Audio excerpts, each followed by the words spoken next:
안녕하세요. 스몰캡스입니다. 오늘은 시황에 대해서만 간단하게 정리를 해보고 앞으로 저는 어떻게 주식시장을 대응할 건지에 대해서 말씀드리겠습니다. 우선 최근 고용지표를 보시면은 8월 2일 금요일 날 비농업 고용지수랑 실업률을 확인할 수 있는데요.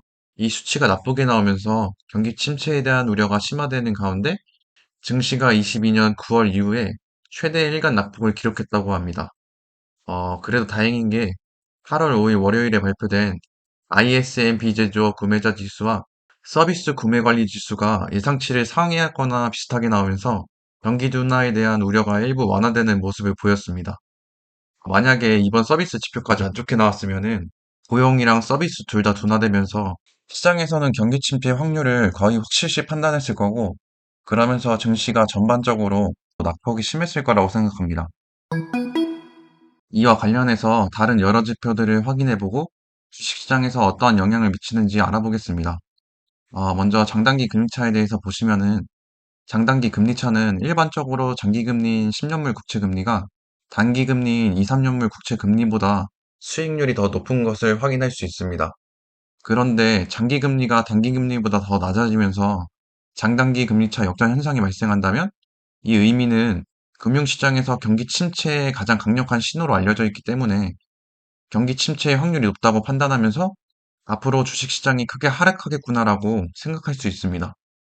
다음 지표를 보시면 제가 빨간색으로 표시한 구간이 장단기 금리차 역전 현상이 발생한 구간인데, 이러한 장단기 금리차 역전 현상이 발생하고 일정 기간 이후에는 회색으로 표시된 구간이 있는데, 이 구간은 경기 침체 구간인 것을 확인할 수 있습니다.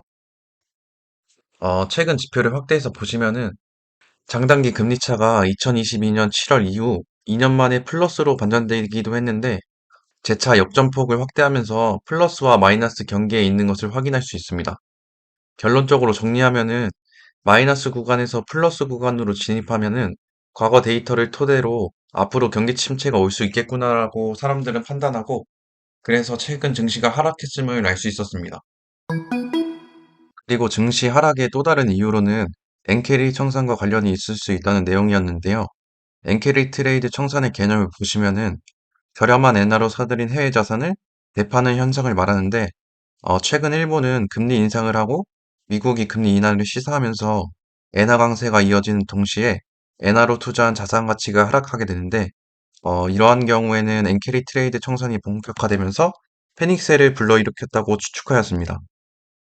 그런데 얼마 지나지 않아서 8월 7일에 일본에서 더 이상 금리 인상을 하지 않겠다는 내용이 나오면서 증시가 다시 한번 반등하였는데요. 이렇게 시시각각 바뀌는 경제를 보면서 다시 한번 생각할 수 있었던 것이, 일일이 대응하기보다는 그냥 경제가 어떻게 흘러가는지, 돈의 흐름은 어떻게 이동하는지 정도만 파악하는 공부가 필요하다고 느꼈습니다. 이뿐만 아니라 이란과 이스라엘의 지정학적 리스크, 올해 말 미 대선의 불확실성 등 다양한 이유에서 증시가 당분간은 매우 불안정할 것으로 보이는데요.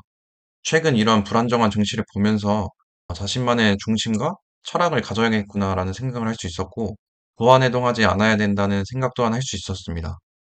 저는 지금도 월급의 일부분을 투자하고 있고, 최근에는 국내 주식 소량과 미국 주식을 분할 매수하고 있었습니다. 우선 국내 주식보다는 미국 주식에 더 많은 투자를 진행하고 있는데, 그 이유는 만약에 경기 침체가 오더라도 더 빨리 회복할 수 있는 나라는 미국이라고 생각했고, 그렇기 때문에 미국 증시가 더 빨리 반등할 것이라고 판단하여서 미국 종목에 더 많은 투자를 진행하고 있었습니다. 국내 주식은 오픈엣지가 동원하텍보다 훨씬 더 많이 하락하면서 오픈엣지를 소량으로 분할 매수를 진행하고 있었는데요. 요즘 증시도 불안하고 제 심리적인 마음도 조금 흔들리고 있는데요.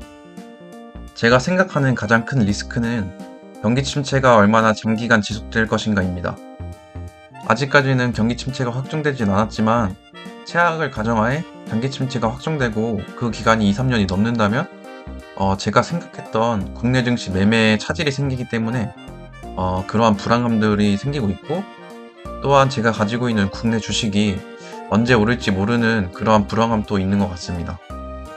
그럼에도 불구하고 투자를 계속하는 이유는 첫 번째로는 기업에 대한 믿음이 있기 때문에 경기만 좋아진다면 분명 기업의 가치를 인정받고 국가가 회복 또는 정고점으로 갈 수 있는 믿음이 있어서입니다.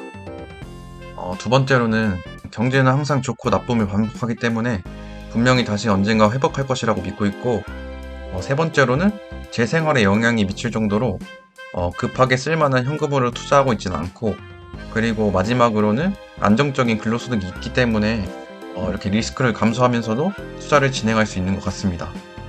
오늘도 시청해주셔서 감사드리고 모두들 힘내셨으면 좋겠습니다. 오늘도 행복한 하루 보내세요.